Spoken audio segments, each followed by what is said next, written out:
Bonjour. Oui, bonjour. On peut discuter un petit coup? Ah ouais? Bonjour. Et il est fou ce train, il est plein. Bah ouais, C'est un train qui a du succès celui-là? C'est une ligne c'est populaire? toujours comme ça là. Toujours comme ça? Toujours comme ça. Et pourquoi vous avez choisi le train, vous alors? Pour moi, je sens à l'aise. C'est confort un peu. C'est mieux que le louage là. Le louage, vous dites? Louage, oui. Louage, Ça, c'est c'est en quoi? Tunisie là. C'est taxi. Taxi. Voilà, c'est Taxi, ça se dit louage. Oh, oui, ça se dit louage ici en Tunisie. Taxi collectif. Exactement. Voilà. D'accord. Très bien, j'avais commencé à apprendre le tunisien. Mais tout le monde a le sourire dans ce train. En fait, pour un Français, comment la Tunisie, c'est une destination très touristique. On va en vacances là-bas. Et j'en croise très peu des Français, en fait, maintenant dans ce pays. Qu'est-ce qui comment ça s'est passé? Entre 2004 et 2010, il y avait beaucoup des Français. Maintenant, c'est un peu changé là. Tu sais, les Français, ils sont pas trop sécurisés ici. Ah oui? Surtout après les attentats et tout ça. Maintenant, c'est sécurisé, mais ils ont toujours l'idée dans la tête que c'est pas 100% sécurisé, tu vois. Pourtant, il n'y a rien maintenant, c'est sécurisé, tu vois. Par exemple, si tu vas à Tunis, là, côté Gama, Marsa ou Hammamet, Sousse, tu vois les agents de police partout, en fait, qui sortent partout, qui contrôlent partout. Comme ça, c'est... Il y a des touristes qui sont plus à l'aise, plus sécurisés, mais quand même, ça reste un peu l'idée dans la tête. Parce que vous savez ce qui se passe, surtout l'attentat dans les hôtels et tout ça, ça donne... Voilà, ça donne l'idée dans la tête de... Il y a... Ouais. Et ça a dû être dur à vivre pour les Tunisiens, tout ça, de voir tout ça. C'était dur à l'époque, c'était dur, sûrement, là, tu vois. Les gens, ils sont pas... Même les Tunisiens nous-mêmes, on ne sent pas qu'on est sécurisé. Tu sors avec ta famille et là, tu commences à te balader, tu as l'idée dans ta tête. Ça roule toujours. D'accord. Désolé pour mon français, c'est pas trop... Non, il est très bien, votre français, il n'y a pas de souci. Le français, ça commence... Ah bon? Ah, Comment ça se fait? parce que en fait, j'ai étudié le russe et l'anglais. C'était pour le tourisme. D'accord. Puisque je communique pas beaucoup avec le français, alors ça... D'accord. Il faut que les Français reviennent pour que le français reste pratiqué. Ah. Peut-être. J'ai pas des Français que je communique avant avec. Ok, bah, merci beaucoup. Merci beaucoup à vous. Vous êtes très gentil. Bah, Merci à vous aussi. Merci. Le sud approche, l'ambiance du désert m'appelle à nouveau. En bordure des sables, il y a la petite ville de Douze. C'est jour de marché et ça mérite une petite halte.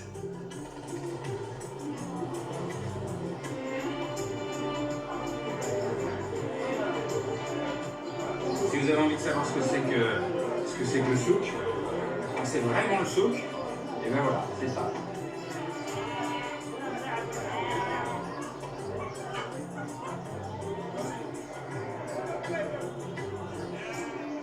Bonjour. Qu'est-ce qu'on vend dans le souk là?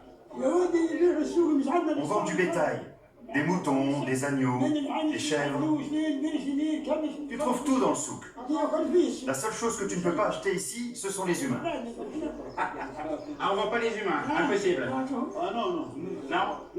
Plus maintenant. Plus maintenant? Oui. Ça se fait plus? Auparavant, ça s'est fait. Et ça s'est arrêté quand? Ah, au début du siècle. Ah bon? Oui, 1900. Ah oui, jusqu'en 1900. Presque. Ah oui. Et il est bon ce souk là, avec ses palmiers et tout, il est magnifique. Il est merveilleux. Merveilleux. Oui, c'est le premier souk de la Tunisie. Le premier de Oui, la Tunisie. oui. C'est quand les Français qui ont décrété ça, qui ont fait ça. Ah ouais? Ça donne envie d'acheter des moutons. Allez-y. Mais je crois que c'est un peu cher quand même. C'est un peu cher? Ouais. Ah, très bien. Bon bah écoutez, si je trouve un mouton pas trop cher, je reviens vous voir. Allez-y, je vous attends. Merci.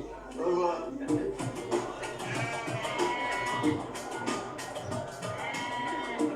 Je peux toucher?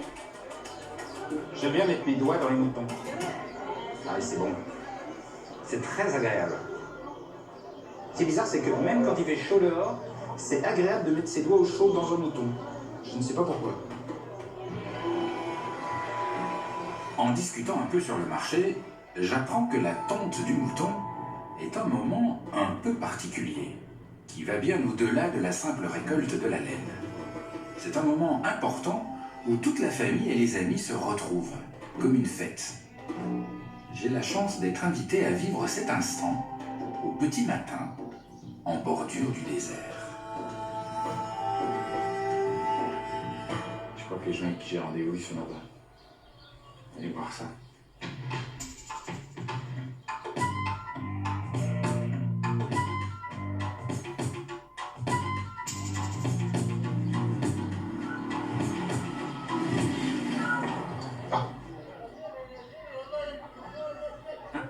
Et il est tombé?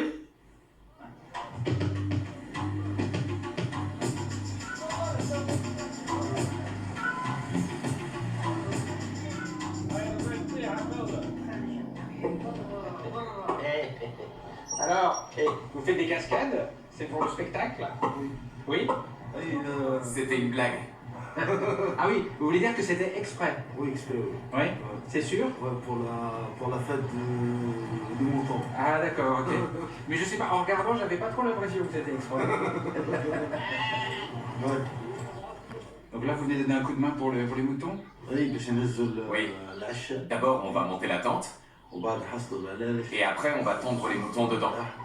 وفي On dira aussi des poèmes. الفنان نقول Ça se fait comme ça, en poésie et en musique. العيد بالنسبة لي. C'est une très grande fête. في كل بلاصة في Ça se passe partout dans le sud de la Tunisie. الجنوب التونسي C'est la saison des fêtes. موسم الريس عيد مطر. C'est un peu comme un jour férié. كل في تونس. Ah oui, donc pour vous, c'est un bon moment là. Oui, ah oui. Ok. Bon, bah, ça s'annonce bien.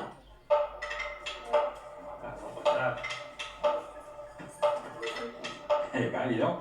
Et alors, on voit qu'il y a tout le monde parce que la tente, elle monte en 1 minute 30.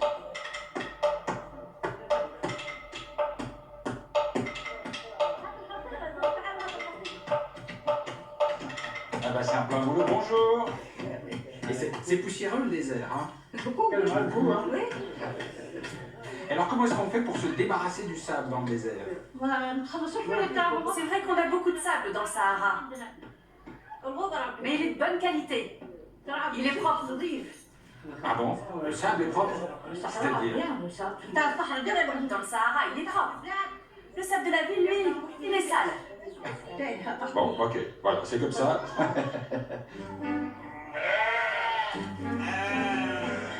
Une fois la tente levée et brossée, il faut attraper les moutons.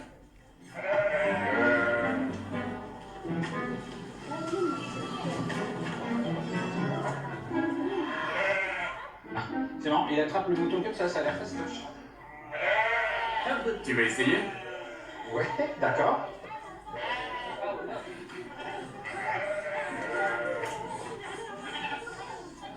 Ça a l'air facile comme ça, je vais voir. Ils sont doux comme des agneaux. Tiens. Ah bah voilà, il bouge plus. Par là? Par là? Non, passez là. Allez enceinte. Allez enceinte. Par là. Attends, son bébé. Ah non, bah, j'étais content, je l'avais bien immobilisé là quand même. Attention, laquelle je peux prendre? Tiens, celui-là? Allez. Hop, viens. Viens là. Oui. Et il se cache parmi les siens. Ah, mais je vais pas lui faire mal. Allez, viens. Viens. Mais ça se manipule très aisément. Franchement, alors je suis très surpris. Ça se débat pas, c'est gentil comme tout. Tiens, regardez. Dis bonjour à la France. Bonjour. Bonjour.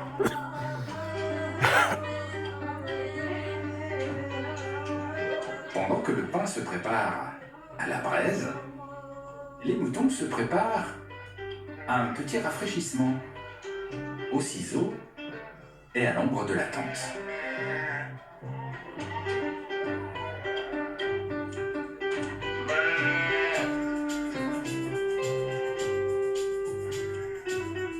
Comment il va ce mouton alors? Ah oui, dis donc, c'est tout au ciseau. Comme ça, petit à petit. On s'y prend tout doucement. On fait des gestes lents pour ne pas blesser la bête. Et pourquoi vous faites pas à la tondeuse? C'est la plus juste. Avec ça, on ne peut pas la blesser. Alors qu'avec la tondeuse, on risque de lui faire mal. C'est aussi une tradition. Nos ancêtres faisaient comme ça. Et puis ça permet de faire venir toute la famille. Oui, c'est une belle occasion de se rassembler. C'est comme un mariage, mais pour les moutons. Tout le monde vient, petits et grands, hommes et femmes. C'est une grande fête pour nous. L'ambiance est magnifique. Et alors, vous mettez combien de temps pour tondre un mouton? 15-20 minutes, maximum une demi-heure. Sinon les brebis se fatiguent. Il y en a même qui meurent. Ah bon? Et pourquoi elle meurt au bout d'une demi-heure? Regarde, si ça dure plus de 30 minutes, son ventre gonfle. Elle commence à gonfler. Celle-là, elle est fatiguée. Elle ne supporte pas d'être attachée. C'est un animal qui aime sa liberté. Il faut aller vite là alors. Oui, très vite. Et alors, il y a combien de moutons à tondre aujourd'hui? Entre 25 et 30. Donc 25 et 30 fois une demi-heure. Ah oui, il y a du boulot. Ah ben il est tout nu.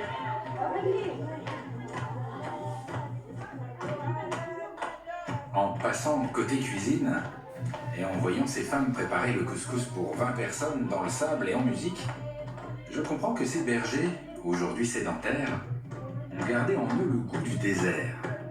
Il y a comme un vrai plaisir à se trouver là, autour de la tente.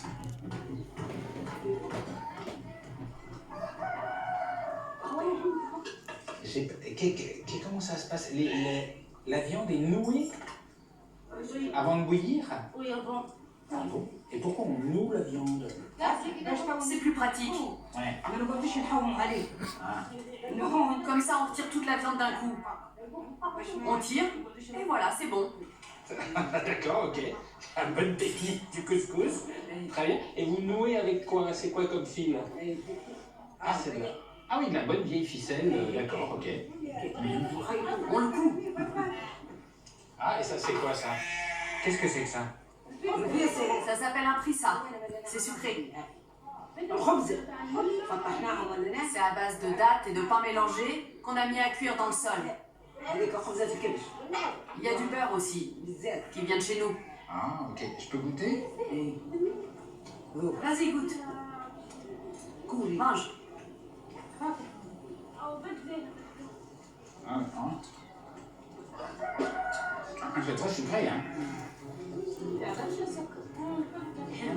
pas de sucre. C'est les dattes que tu sens. Je suis pas super fan. Je pense que je vais préférer le couscous. Ah, tu préfères le couscous? Eh ben, tu vas goûter le couscous. On va te donner une cuillère. D'accord. Je vais me concentrer sur le couscous.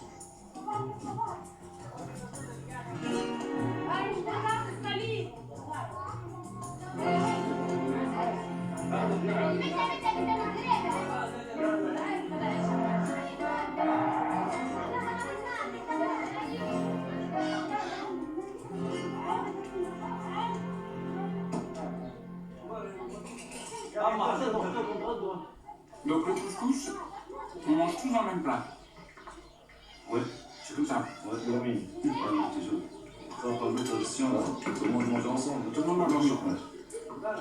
Ce que j'aime bien ici, c'est que tous partagent le couscous, la tombe des moutons tous ensemble. Il y a un côté... on est ensemble, quoi. Ah oui. C'est ça l'essentiel, c'est le but de faire ça, tout ça. C'est d'être toujours ensemble. Bah, c'est réussi. Ah oui, j'espère. Alors, il y a qu'un truc, c'est que visiblement, c'est quand même pour le repas homme d'un côté, femme de l'autre. Ouais. Comment ça se fait? Voilà, toujours on mange les hommes l'après-midi. Ouais. Toujours? Toujours.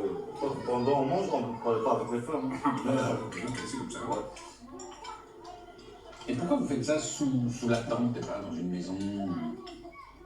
Chaque année, presque, on passe quelques jours dans le désert. Hein, parce que d'origine, on est débergé. On prend même des Allemands pour passer 1 mois ou bien 2 mois. Pourquoi? Pour moi, c'est la liberté, le désert. Hein. Donc, si tu sens que tu es un peu limité dans ton espace, dans la vie là-bas, donc c'est autre chose. Hein. Il n'y a pas de stress en vie, il n'y a pas de bruit, il n'y a rien de ça. Surtout pour les grands, pour les parents, donc ne sont pas très contents de ça. Ils sont pas contents de vivre Non, ici? non, non, ils ne sont pas contents de ça du tout. Et alors pourquoi vous retournez pas dans le désert? Parce que maintenant, on est d'autres générations, donc il faut l'éducation, il faut beaucoup de choses. Hein. Donc on est obligé d'être un peu moderne. Hein. C'est pas un choix en tout cas. C'est pas un choix. C'est-à-dire que si vous vous écoutiez, si vous aviez la liberté, vous retourneriez dans le désert. Oui, bien sûr. Bah écoutez, c'était un joli petit moment. Avec plaisir. Très bien. Et vous savez quoi, je ressens, c'est assez indéfinissable, ce plaisir d'être ensemble sous une tente comme ça. Il y a un truc, on se sent bien, on a envie de rester. Vous restez avec nous, hein. Je vous souhaite le bienvenu. Faites attention, je vais rester une semaine. Ah oui, ça va. Hein. Même toute ta vie, hein. Il y a l'espace, donc t'inquiète pas de ça. Bah c'est ça quoi, d'accord.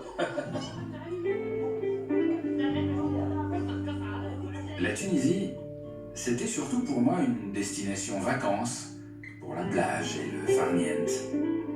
J'ai découvert un pays infiniment plus subtil, complexe, traversé de nombreux courants. Ce pays qui a vécu il y a peu une révolution se cherche, se découvre, est tiraillé entre plusieurs visions du monde. Voyager en Tunisie aujourd'hui, c'est non seulement s'évader dans de beaux paysages à 2 heures de vol de Paris, mais c'est aussi assister en direct à l'écriture d'une page de l'histoire.